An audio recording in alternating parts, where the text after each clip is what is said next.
ہر روز چلتے پھرتے یہ ایک صورت اپنے دل میں ہی پڑھتے رہا کرو، زمین و آسمان کے خزانے تم پر مہربان ہو جائیں گے، رزق کی بارش ہونے لگے گی اور جوان اولاد زندگی کے ہر میدان میں کامیاب ہو جائے گی۔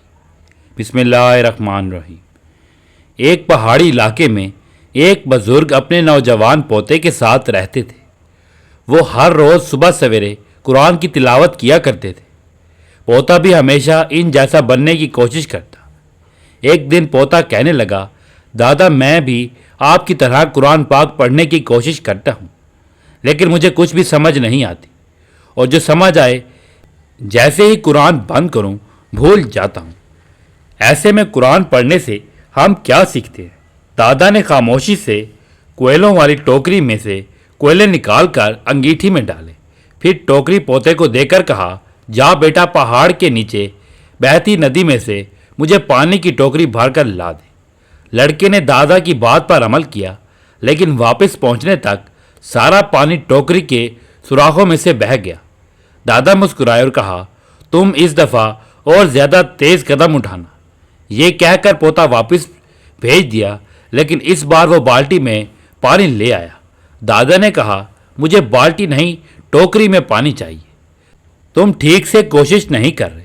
اسے پھر نیچے بھیج کر وہ دروازے میں کھڑے دیکھنے لگے کہ پوتا کتنی صحیح کرتا ہے۔ لڑکے کو علم تھا کہ سوراخوں بھری ٹوکری میں پانی بھرنا ناممکن ہے۔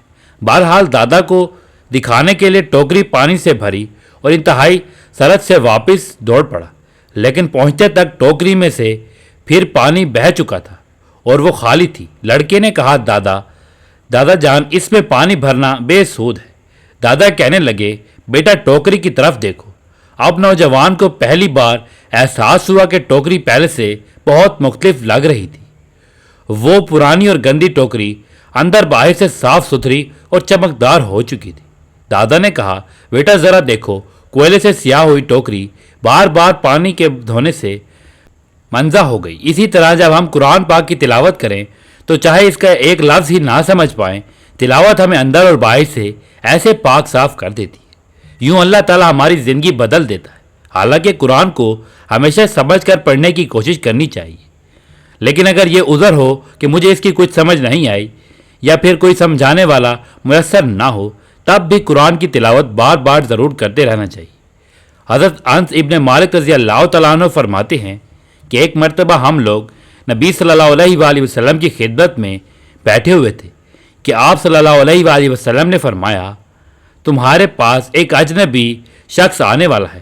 چنانچہ ایک انصاری صحابی اس حالت میں تشریف لائے کہ وضو کا پانی ان کی داڑھی سے ٹپک رہا تھا اور انہوں نے اپنے جوتے بائیں ہاتھ میں اٹھا رکھے تھے۔ دوسرے دن بھی آپ صلی اللہ علیہ وآلہ وسلم نے یہی فرمایا، ابھی تمہارے پاس ایک جنتی شخص آنے والا ہے۔ وہ شخص اسی طرح تشریف لائے، وضو کا پانی ان کی داڑھی سے ٹپک رہا تھا اور انہوں نے اپنے جوتے بائیں ہاتھ میں اٹھا رکھے تھے۔ تیسرے دن بھی آپ صلی اللہ علیہ وآلہ وسلم نے یہی فرمایا، ابھی تمہارے پاس ایک جنتی شخص آنے والا ہے، وضو کا پانی ان کی داڑھی سے ٹپک رہا تھا اور انہوں نے اپنے جوتے بائیں ہاتھ میں اٹھا رکھے تھے۔ جب نبی صلی اللہ علیہ وآلہ وسلم اٹھ کر چل دیے تو حضرت عبداللہ ابن عمر ابن العاص رضی اللہ تعالیٰ عنہ ان انصاری صحابہ کے پیچھے ہو لیے اور اس انصاری سے کہنے لگے، حضرت مجھ میں اور میرے والدین میں کچھ بول چال ہو گئی ہے، جس پر میں قسم کھا بیٹھا ہوں کہ 3 دن تک اپنے گھر نہیں جاؤں گا، لہٰذا اگر آپ مناسب سمجھیں تو اس مدت تک اپنے ہاں رہنے کی مجھے اجازت مرحمت فرمائیں۔ انصاری صحابی نے جواب دیا، ٹھیک ہے۔ حضرت انس فرماتے ہیں کہ عبداللہ ابن عمر کا بیان ہے کہ میں نے 1 رات یا 3 رات ان کے ہاں گزاری، لیکن دیکھا کہ وہ رات میں کوئی عبادت نہیں کرتے، صرف اتنا کرتے کہ رات میں جب بھی بستر پر کروٹ بدلتے تو اللہ کا ذکر کرتے اور اس کی بڑائی بیان کرتے، یہاں تک کہ فجر کے لیے بیدار ہوتے۔ عبداللہ ابن عمر کا بیان ہے کہ ایک بات یہ بھی دیکھی کہ میں نے ان کے منہ سے سوائے کلمہ خیر کے کچھ اور نہیں سنا۔ جب 3 دن پورے ہو گئے تو مجھے ان کا عمل بہت ہی ہلکا سا معلوم ہونے لگا، تو میں نے کہا، اے اللہ کے بندے، دراصل نہ تو میرے اور میرے والدین صاحب کے درمیان کوئی ایسی بات ہوئی تھی نہ میں نے ناراضگی کے باعث گھر چھوڑا تھا، بلکہ واقعہ یہ ہوا کہ 3 مرتبہ حضرت محمد صلی اللہ علیہ وآلہ وسلم نے فرمایا کہ ابھی ایک جنتی شخص آ رہا ہے اور تینوں دن آپ ہی تشریف لائے، تو میں نے ارادہ کیا کہ آپ کے پاس رہ کر آپ کا عمل دیکھوں تاکہ میں بھی ویسا عمل کر سکوں، لیکن میں دیکھ رہا ہوں کہ آپ کوئی زیادہ عمل نہیں کرتے، پھر کیا وجہ ہے کہ آپ اس مقام کو پہنچے جس کی بنیاد پر اللہ کے رسول صلی اللہ علیہ وآلہ وسلم نے یہ بات کی ہے؟ انہوں نے کہا، بس تم میرے اعمال تو دیکھ چکے، ان کے سوا اور کوئی خاص پوشیدہ عمل تو نہیں ہے۔ پھر جب میں وہاں سے واپسی کے لیے مڑا تو انہوں نے مجھے آواز دے کر بلایا اور فرمایا، عمل تو وہی ہے جو تم نے دیکھا، البتہ ایک بات ضروری ہے کہ میرے دل میں کبھی کسی مسلمان سے دھوکے بازی کا ارادہ بھی نہیں ہوا، اور نہ ہی اللہ تعالیٰ کی دی ہوئی بھلائی اور نعمت پر ان سے حسد کرتا ہوں۔ حضرت عبداللہ ابن عمر رضی اللہ تعالیٰ عنہ نے کہا، اسی عمل نے آپ کو اس درجے تک پہنچایا ہے، اور یہی وہ چیز ہے جو ہر ایک کے بس کی بات نہیں۔ باحوالہ سنن نسائی کبری۔ آخرت پر ایمان دین اسلام کے بنیادی ارکان میں سے ایک رکن ہے، جس کا مطلب یہ ہے کہ مرنے کے بعد ایک دن قیامت قائم ہوگی، اللہ تعالیٰ تمام مردوں کو زندہ کریں گے، ان سے پوری زندگی کا حساب لیا جائے گا، اور ان کے اعمال کی روشنی میں جنت اور جہنم میں سے کوئی ایک چیز ان کا ٹھکانہ قرار پائے گا۔ ارشاد باری تعالیٰ ہے، ہر نفس اپنی کمائی کے بدلے رہن ہے۔ اس کارگاہ حیات میں ہر شخص صبح سے شام تک اپنے عمل کے ذریعے جنت بناتا ہے یا جہنم۔ عمل سے زندگی بنتی ہے، جنت بھی جہنم بھی۔ یہ خاکی اپنے فطرت میں نہ ناری ہے نہ نوری۔ ارشاد باری تعالیٰ ہے، جس دن مال اور اولاد کچھ کام نہ آئیں گے مگر جو قلب پاکیزہ دل کے ساتھ رب کے حضور حاضر ہوگا، اس کے دن کی کامیابی کا دار و مدار دل کی پاکیزگی اور سلامتی پر ہے۔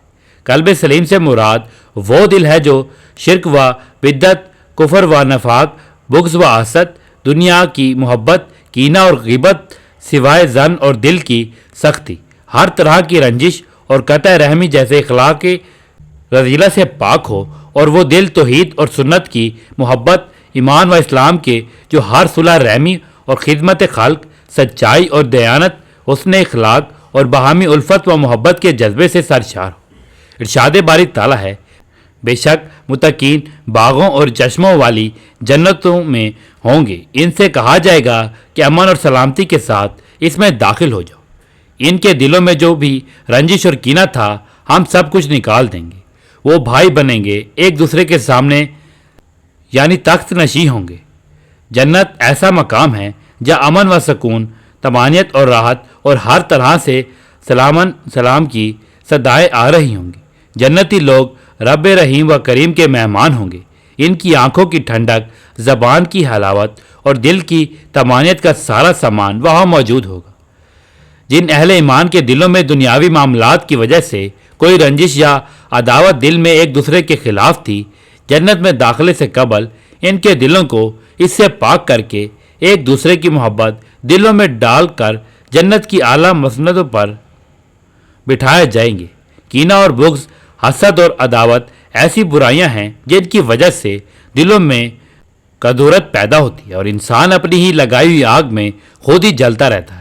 امام ابن کیمیہ نے آیت مبارکہ بے شک صالحین نعمتوں بھری جنت میں ہوں گے اور یقیناً بدکار لوگ دوزخ میں ہوں گے کی تفسیر میں کتنی خوبصورت بات لکھی ہے کہ مومنین صالحین دراصل اس دنیا میں بھی جنت کے مقیم ہوتے ہیں، ان کے دل تمام اخلاق رذیلہ سے پاک، اللہ اور رسول صلی اللہ علیہ وآلہ وسلم کی محبت، رشتہ داروں سے صلح رحمی، انسانیت سے پیار و محبت، خدمت خلق اور باہمی ہمدردی اور صدق و دیانت جیسے اعلیٰ اخلاق سے معمور ہونے کی وجہ سے اس دنیا میں بھی اطمینان اور سکون کی زندگی بسر کرتے ہیں، جو جنت کی نعمتوں میں سے ایک بڑی نعمت ہے۔ جبکہ فساق و فسادی فجار بھڑکتی آگ میں جل رہے ہوں گے، جو دراصل اس دنیا میں شرک و کفر، فسق و فجور اور بغض و کینہ، حسد اور عداوت، جھوٹ اور خیانت جیسے برے اعمال کی وجہ سے بے اطمینانی، कड़हन और घुटन बेचैनी और बेकरारी की वजह से अपनी ही जलाई हुई आग में जलते रहते हैं और आखिरत में भी जहन्नुम का ईंधन बनेंगे। लिहाजा ऐ जन्नत के मतलाशी, ज़रा अपने दिल का जायज़ा ले कि तू किस दुनिया में रहता है। सूरत आराफ आयत नंबर 43 में अल्लाह ताला इरशाद फरमाता है, और जो कुछ इनके दिलों में कीना था हम इनके दिलों को इससे पाक कर देंगे, फिर इनको जन्नत में दाखिल कर देंगे, इनके नीचे नहरें जारी होंगी। मुफस्सरीन लिखते हैं कि इन जन्नतियों के दिलों में से एक दूसरे के खिलाफ दुनिया में अगर कोई बुग़्ज़ व कीना था तो इनके दिलों को आईने की तरह साफ कर दिया जाएगा। और बाद ने ये मतलब भी बयान किया है कि जन्नत में जन्नतियों के दरमियान जन्नत के दर्जात का जो फ़र्क व तफावत होगा, इस पर वो एक दूसरे से हसद नहीं करेंगे। अल्लामा इब्ने कसीर रहमतुल्लाह अलैह लिखते हैं, हदीस में आता है कि जन्नतियों को जन्नत और दोज़ख के दरमियान एक पुल पर रोक लिया जाएगा।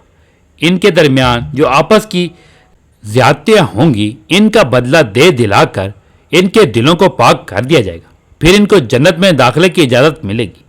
हज़रत अली रज़ी अल्लाह तआला अन्हु का कौल है, मुझे उम्मीद है मैं तलहा, ज़ुबैर और उस्मान रज़ी अल्लाह तआला अन्हु इन लोगों में से होंगे जिनके मुतालिक अल्लाह ने फरमाया, और हम इनके दिलों से कीना दूर कर देंगे, फिर इनको नेमतों भरी जन्नत में दाखिल कर देंगे। उलमाए कराम कहते हैं कि ये जो मुसलमान ये चाहता है कि इसका दिल हर तरह के कीने और बुग़्ज़ से पाक व साफ़ और मुतहर हो जाए, तो इसे चाहिए कि सूरत इखलास को ज़्यादा से ज़्यादा तिलावत करता रहे। सूरत इखलास यानी कुल हु अल्लाहु अहद वाली ये सूरत इंसान के दिल में इखलास पैदा करती है। ये सूरत अल्लाह की खालिस तौहीद बयान करती है, तो इसकी तिलावत से इंसान के दिल पर जो भी गुनाहों की स्याह मुसल्लत हो चुकी है, इस सूरत मुबारका की तिलावत से वो स्याहियाँ ज़ाइल होने लगती हैं। इस सूरत की ज़्यादा से ज़्यादा तिलावत इंसान को दुनियावी और आखिरवी हर महाज पर कामयाबी और नुसरत से हम किनार करती है। जो शख्स हर रोज़ चलते फिरते सूरत इखलास को पढ़ने का अपना मामूल बना लेता है, ज़मीन व आसमान के ख़जाने इस पर बरसने लगते हैं। और इससे मुराद ये है कि इस दुनिया में भी और आखिरत में भी अल्लाह की रहमतें ऐसे शख्स पर बरसने लगती हैं। नबी करीम सल्लल्लाहु अलैहि वसल्लम की अहादीस से साबित है कि इखलास वाले दिल ही जन्नत के सबसे ज़्यादा मुस्तहिक है। लिहाजा जो शख्स सूरत इखलास को अपनी रोज़मर्रा ज़िंदगी का मामूल बना लेता है, तो इसकी बरकत से इसके दिल से हर तरह का कीना और बुग़्ज़ जाता रहेगा और दिल को खलूस और इखलास की कैफियत नसीब होगी। चलते फिरते उठते बैठते जो शख्स अपने दिल में सूरत इखलास पढ़ता रहेगा, तो वो खुद भी और इनकी औलाद भी ज़िंदगी के हर मैदान में कामयाब व कामरान होंगे। इस अमल की बरकत से चंद ही दिनों में इन्हें खुद महसूस होने लगेगा और फिर लगातार इस अमल की बरकत से वो ऐसी ऐसी कामयाबियां अपनी ज़िंदगी में देखने लगेंगे कि इन्हें खुद अपनी आंखों पर यकीन ना आएगा कि इन्हें इस तरह की बड़ी कामयाबियां भी मिल सकती। और फिर इंशाअल्लाह अपने इस अमल के बारे में दूसरे मुसलमानों को भी आगाह करना शुरू कर देंगे, ताकि वो भी इस अमल की बरकत से अपनी ज़िंदगी को इखलास के नूर से मुनव्वर कर सके और अपनी औलादों को कामयाबियों से हम किनार कर सके। हर मुसलमान के लिए बिल आमूम और रिश्तेदारों के लिए बिलखसूस अपने दिलों को हर तरह के हसद, बुग़्ज़ और कीना से पाक रखना चाहिए। दिल की तहारत और पाकीज़गी ही दरअसल अमाल की तहारत और पाकीज़गी का ज़रिया है। अल्लाह का फरमाने आली शान है, जिसने अपने दिल को तमाम आलाइशों से पाक किया वो कामयाब हो गया। हज़रत अबू हुरैरा रज़ी अल्लाह तआला अन्हु फरमाते हैं, दिल बादशाह है और अज़ा व जवार इसका लश्कर है। बादशाह अगर सही सलामत है तो इसका लश्कर भी सही और दुरुस्त रहेगा। बादशाह ही बिगड़ जाए तो सारा लश्कर बिगड़ जाता है। इसलिए नबी रहमत सल्लल्लाहु अलैहि वसल्लम ने फरमाया, सुनो, जिस्म में गोश्त का एक लोथड़ा है, वो सीधा हो जाए तो सारा जिस्म सलामत रहता है, और इसमें बिगाड़ और फसाद पैदा हो जाए तो सारे जिस्म में फसाद फैल जाता है। सुनो, वो दिल है।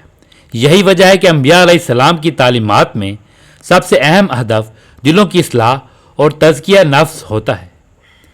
दौरे हाजिर में दिलों का बिगाड़ और फसाद तेज़ी से बढ़ता जा रहा है, जिसका सबूत ये है कि बाहमी अदावत, इंतकामी कार्रवाइयाँ, लड़ाइयाँ और झगड़े, कतई ताल्लुकी और एक दूसरे से नाराज़गियाँ मामूली बातों पर आपे से बाहर होकर जुल्म व ज्यादती करना, गुस्सा और झुंझलाहट, गाली गलौज और इस तरह की बुराइयां माशरे का कल्चर बनता जा रहा है। करीबी रिश्तेदारों और पड़ोसियों के बाहमी मामलात बिगाड़ का शिकार होते जा रहे हैं और सलाम दुआ भी तर्क कर देते हैं। कसूर माफ़ करना और सब्र व बर्दाश्त से काम लेना मुसलमान की बुनियादी सफ़ात है, जिनसे हम महरूम होते जा रहे हैं और समझते नहीं कि इतना बड़ा नुकसान कर रहे हैं। नबी सल्लल्लाहु अलैहि वसल्लम ने फरमाया, बहादुर वो नहीं जो दूसरे को बिछाड़ दे, बहादुर तो वो है जो गुस्से पर काबू रखता है।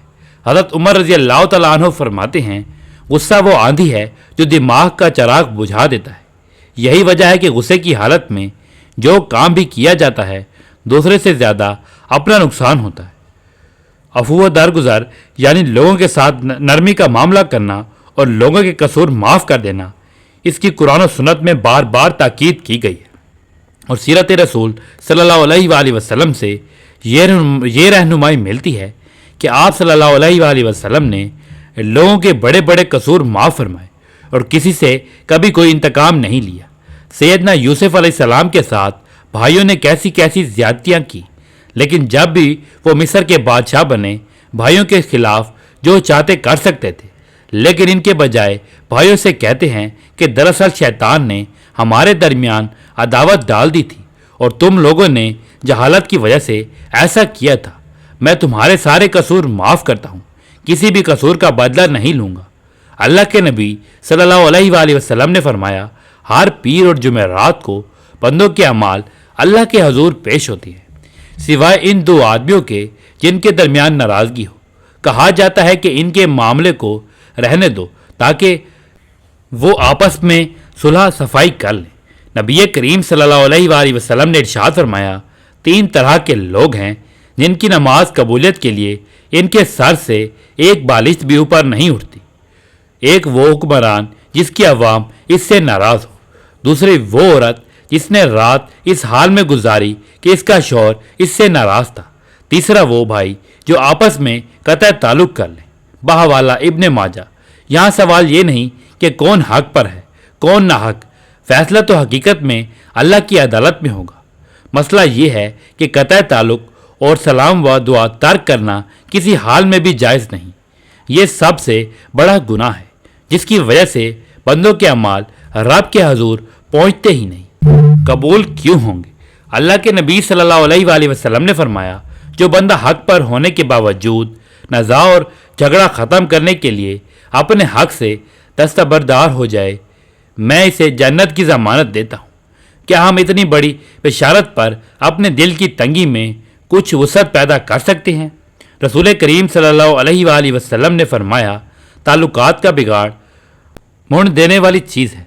फिर आप सल्लल्लाहु अलैहि वसल्लम ने वजाहत फरमाई, जिस तरह उस्तरा या ब्लेड बाल मुंड कर साफ कर देता है, इसी तरह ताल्लुकात की खराबी दीन को मुंड कर रख देती है।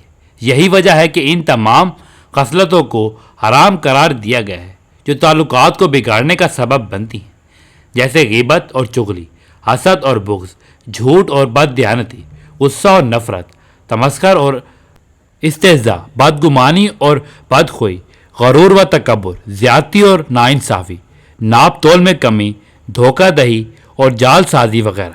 अल्लाह तबारक व तआला से दुआ है कि अल्लाह ताला हम सब को इस तरह की हर बुराई से बचाए रखे। आमीन या रब्बुल आलमीन। मोहतरम नाज़रीन, आखिर में दरख्वास्त है कि अल्लाह का एक खूबसूरत नाम नीचे कमेंट में ज़रूर तहरीर फरमाइए। दीजिए इजाज़त। जज़ाकल्लाह खैरन कसीर। अल्लाह हम सब का हामी और नासिर हो।